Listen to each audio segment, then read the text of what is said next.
So our question is, do all cells of our body look alike in terms of shape, size and structure? तो यहाँ पे पूछा है कि हमारे बॉडी के अंदर जितने भी सेल्स हैं वो क्या सेम दिखते हैं इन टर्म्स ऑफ शेप, मतलब कि शेप उसका शेप, साइज और स्ट्रक्चर के हिसाब से क्या हमारे बॉडी के अंदर जितने भी सेल्स हैं वो सेम दिखते हैं कि नहीं, ये पूछा है। अगर दिखते हैं तो what similarities do they have, illustrate by drawing diagrams of various cells present in our body.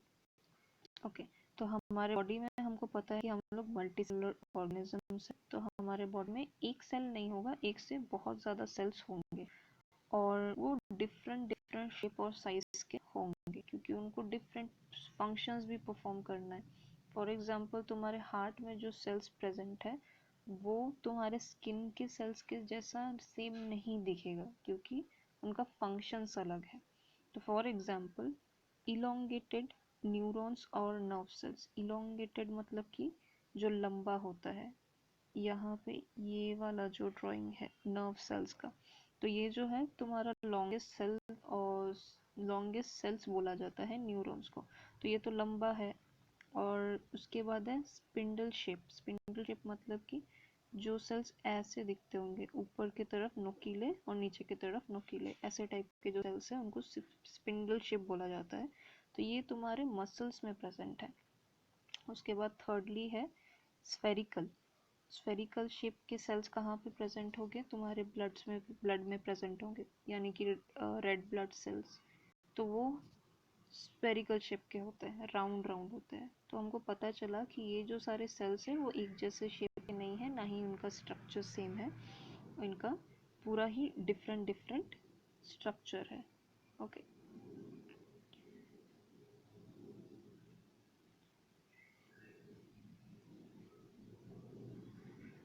फिर next question is what are the main components of the cell.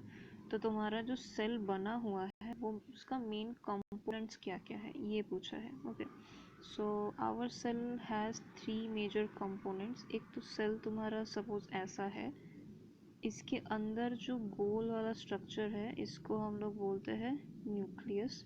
We all know what nucleus is. Nucleus तुम्हारा basically headquarter of the cell बोल सकते हैं क्योंकि वही सारे functions को decide करता है कि एक सेल को क्या फंक्शंस करना चाहिए। फिर तुम्हारा ये वाला जो पार्ट है सेल के अंदर इसको बोलते हैं हम लोग साइटोप्लाज्म। फिर ये जो बाउंड्री है सेल का इसको बोलते हैं सेल मेम्ब्रेन, या फिर इसको प्लाज्मा मेम्ब्रेन भी बोला जा सकता है। ओके, सो उसके बाद पूछा है कि हाँ सेल मेम्ब्रेन क्या होता है। तो पहला उसका फीचर्स हम लोग पढ़ेंगे कि सेल मेम्ब्रेन ऐसा नहीं है कि बस एनिमल्स के सेल्स में प्रेजेंट है, वो प्लांट के सेल्स में भी प्रेजेंट है। तो it is present in both animals and plant cell. And nextly what it is made up of, वो किससे बना हुआ है, तो वो प्रोटीन और लिपिड से बना हुआ है। और क्या वो बहुत ज़्यादा हार्ड है, तो वैसा नहीं है कि वो बहुत हार्ड है, वो बहुत फ्लेक्सिबल है, इसको स्ट्रेच किया जा सकता है। और it is living part of the cell, तो सेल मेम्ब्रेन जो है वो डेड नहीं है, वो living part of the cell है। ऑलराइट, उसके बाद उसके फंक्शंस को देखेंगे।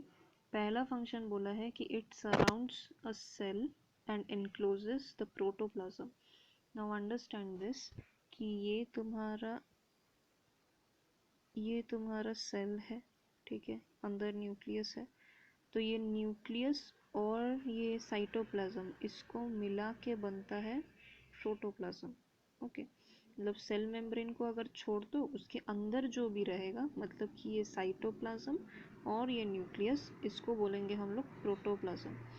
तो सेल मेम्ब्रेन का काम क्या है कि वो प्रोटोप्लाज्म को सराउंड करके रखता है, ठीक है, क्योंकि साइटोप्लाज्म और न्यूक्लियस बहुत इंपॉर्टेंट है, इसी के अंदर सारे सेल्स के ऑर्गेनेलीज प्रेजेंट है, तो इसको सराउंड करके रखना, उसके लिए बाउंड्री एक तैयार करना बहुत ज़्यादा इम्पोर्टेंट है।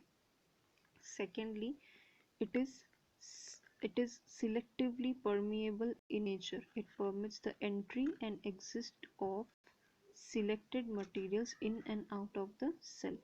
तो मतलब कि तुम्हारा जो सेल मेम्ब्रेन है it is acting as a security guard. किसी भी अपार्टमेंट में सिक्योरिटी गार्ड के परमिशन के बिना कोई बाहर का आदमी जैसे अंदर नहीं आ सकता, वैसे ही किसी भी सेल के अंदर बाहर से अगर किसी को अंदर जाना है किसी सेल के अंदर तो उसको सेल मेम्ब्रेन का परमिशन लेना पड़ेगा। तो without its permission it can not go inside. तो इसलिए बोला गया कि इट इज सिलेक्टिवली परमिएबल, मतलब कि वो जिसको सिलेक्ट करेगा वही चीज उसके अंदर जा पाएगा। okay? उसके बाद third point, it helps a cell stay separated from surrounding media. मतलब कि सेल के बाहर का जो एनवायरनमेंट है उससे, फॉर एग्जांपल यहाँ पे जो बाहर का एनवायरनमेंट है वो बहुत सॉल्टी है। ओके, तो सॉल्टी अगर एनवायरनमेंट है इसको तो सेल से बचाना पड़ेगा, तो वो बचाने का काम कौन करेगा? सेल मेम्ब्रेन करेगा। ओके, तो बाहर का एनवायरनमेंट जो भी हो उससे सेल को कोई प्रॉब्लम ना हो, इसका मतलब कि रिस्पॉन्सिबिलिटी किसका है? सेल मेम्ब्रेन का।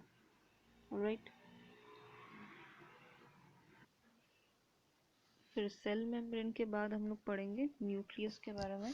तो न्यूक्लियस के बारे में एज आई सेड उसको क्या बोला जाता है? हेडक्वार्टर ऑफ द सेल बोला जाता है। ऑलराइट, तो उसका फीचर्स क्या है? It is found in the centre of the cytoplasm. तो ये जो तुम्हारा न्यूक्लियस है उसको वो उसका लोकेशन क्या है? इस ये तो अंदर का पार्ट जो है वो साइटोप्लाज्म है, तो उसके ठीक सेंटर में पाया जाता है न्यूक्लियस को। Okay, now it is surrounded by a to layered membrane called nuclear membrane. तो इसी न्यूक्लियस को जब जब तुम थोड़ा जूम करके देखोगे तो वो कैसा दिखेगा? कुछ ऐसा दिखेगा। इसका डबल मेम्ब्रेन है, तो इसी डबल मेम्ब्रेन को बोला गया कि इस इसी डबल मेम्ब्रेन को बोला गया न्यूक्लियर मेम्ब्रेन। तो this is your nuclear membrane. Okay, फिर जैसे सेल में साइटोप्लाज्म होता है वैसे ही न्यूक्लियस के अंदर वाला जो पार्ट है उसको हम लोग बोलते हैं न्यूक्लियोप्लाज्म। तो this is your nucleoplasm. Okay, फिर nucleoplasm contains nucleolus and thread-like chromatin fibers which later form chromosomes। तो इस न्यूक्लियस के अंदर भी एक गोल सा स्ट्रक्चर तुमको मिलेगा जिसको हम लोग बोलेंगे न्यूक्लियोलस। न्यूक्लियोलस बोला जाएगा। तो और इस न्यूक्लियोलस के अंदर क्या है? थ्रेड लाइक क्रोमैटिन फाइबर्स है, तो कि ऐसे ऐसे टाइप के क्रोमैटिन फाइबर्स रहेंगे। फाइबर्स तो पता है ना, धागा, तो धागा जैसा दिखने वाला सब्सटेंस रहेगा जिसको हम लोग क्रोमैटिन फाइबर्स बोलते हैं। तो अब न्यूक्लियस का फंक्शन क्या है? तो न्यूक्लियस का काम है कि सेल को इंस्ट्रक्शंस देना कि उसको काम क्या क्या करना पड़ता है। हेडक्वार्टर से तो मतलब कि इंस्ट्रक्शंस ही आता है कि क्या काम करना चाहिए। तो न्यूक्लियस क्या करता है? सेल को बताता है कि तुमको क्या काम करना है। Secondly, it helps in cell division. Cell division मतलब कि एक बड़ा सेल था उससे ही दो और सेल बन जाना, तो ये काम भी कौन करता है? न्यूक्लियस करता है। फिर it transmits genes from parents to offspring. Genes from parents to offspring मतलब कि what are genes? Genes are basically traits या फिर जिसको कैरेक्टर्स बोल सकते हैं। फॉर एग्जांपल, अगर तुम्हारे पेरेंट्स में से किसी का कर्ली हेयर है तो चांसेस है कि तुम्हारा भी कर्ली हेयर हो। तो ये जो कैरेक्टर है कर्ली हेयर का वो तुम्हारे पेरेंट्स से तुम तक कैसे आया? By the help of genes आया। Okay, so next we are coming to cytoplasm. तो साइटोप्लाज्म ऑलरेडी मैं बता चुकी हूँ व्हाट इज साइटोप्लाज्म। तो it is made up of jelly like colourless substance called cytosol. तो हमने पढ़ा कि सेल मेम्ब्रेन किससे बना हुआ है? प्रोटीन्स और लिपिड्स से।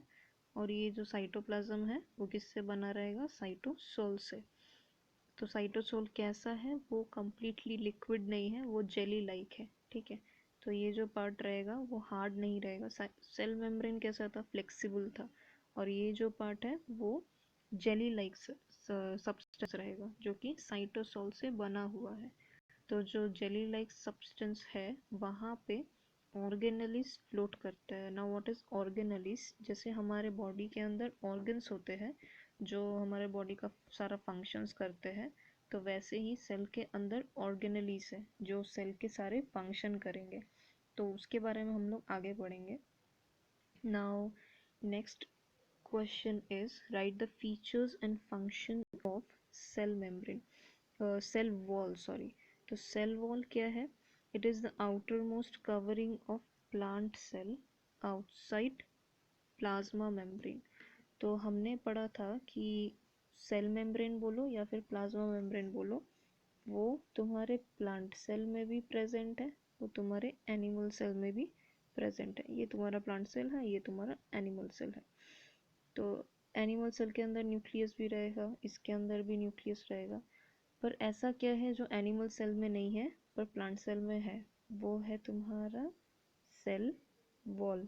तो सेल वॉल क्या है, प्लाज्मा मेम्ब्रेन के ऊपर और एक मेम्ब्रेन है जो प्लांट को एक्स्ट्रा प्रोटेक्शन प्रोवाइड करता है, ठीक है। तो उसका नाम है सेल वॉल। ऑलवेज रिमेंबर कि वो बस प्लांट सेल में प्रेजेंट है, एनिमल सेल में प्रेजेंट नहीं है। ओके, नाउ मूविंग ऑन, उसका और क्या क्या फीचर्स है। तो it is made up of cellulose. तो सेलुलोस से वो प्रेजेंट बना हुआ है, and it is rigid in nature and it is non living part of the cell. तो हम लोग पढ़ चुके थे कि सेल मेम्ब्रेन जो है वो क्या है, लिविंग पार्ट ऑफ सेल है, पर सेल वॉल क्या है, नॉन लिविंग है। और क्या, सेल मेम्ब्रेन जो है वो फ्लेक्सिबल है, पर सेल वॉल जो है वो फ्लेक्सिबल है क्या, वो फ्लेक्सिबल नहीं है, इट इज रिजिड, मतलब बहुत हार्ड है। ओके, उसके बाद उसका फंक्शंस क्या क्या है। It provides shape and rigidity to the cell. It is freely permeable as it allows free movement of substances through it। तो it gives shape to the cell, plant cell. इसका animal cell का कुछ खास shape provide नहीं करता cell membrane, पर cell wall जो है वो प्लांट सेल को एक शेप प्रोवाइड करता है और उसको प्रोटेक्ट करता है। बिकॉज देखो, animals can protect themselves, but plants क्या खुद को प्रोटेक्ट कर पाएंगे, तो नहीं कर पाएंगे। वो कहीं भी तूफान आएगा या फिर कोई जानवर उन पे अटैक करेगा तो वो लोग खुद दौड़ के अपने घर में नहीं जा सकते, पर एनिमल्स कैन डू दैट। तो हेंस प्लांट्स को एक्स्ट्रा प्रोटेक्शन का ज़रूरत है, तो यही extra protection cell wall provide करता है। और जैसे सेल मेम्ब्रेन कोई भी चीज़ को अंदर नहीं घुसने देता, वो एक सिलेक्टेड चीज़ों को घुसने देता है जो सेल के लिए हार्मफुल नहीं है, पर सेल वॉल ऐसा नहीं है। सेल वॉल किसी भी चीज़ को अंदर घुसने देता है। तो we have also discussed the differences between cell wall and cell membrane। Okay, now moving on to osmosis और and diffusion। तो osmosis और diffusion क्या होता है कि osmosis it takes place through semi permeable membrane, और diffusion में the diffusion does not require any semi permeable membrane, या फिर किसी भी membrane का उसको ज़रूरत नहीं पड़ता है। what I'm trying to say is कि ये एक सेल है, तो इसमें किसी चीज़ को अंदर आने के लिए किसके थ्रू पास करना पड़ेगा, प्लाज्मा मेम्ब्रेन, या फिर इसको हम लोग सेल मेम्ब्रेन भी बोल सकते हैं। तो ये जो ऑस्मोसिस है, ऑस्मोसिस में क्या होता है कि कोई भी लिक्विड जिसको हम लोग सॉल्वेंट बोले, तो सॉल्वेंट या फिर कोई भी लिक्विड जब बाहर से अंदर जाएगा वो किसके थ्रू जाएगा, प्लाज्मा मेम्ब्रेन के थ्रू जाएगा।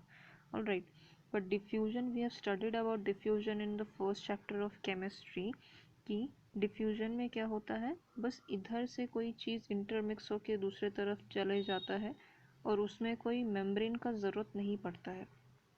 तो diffusion does not require any membrane. And diffusion में कोई भी चीज़, कोई भी सॉलिड, लिक्विड या फिर गैस यहाँ से वहाँ पे ट्रैवल कर सकता है, पर ऑस्मोसिस में बस लिक्विड एक सेमी परमिएबल मेम्ब्रेन के थ्रू इस तरफ से इस तरफ जा पाएगा। मतलब किसी सेल के अंदर या फिर सेल से बाहर भी एक सेमी परमिएबल मेम्ब्रेन या फिर प्लाज्मा मेम्ब्रेन के थ्रू ही ये वाला चीज़ हो सकता है। ओके, फिर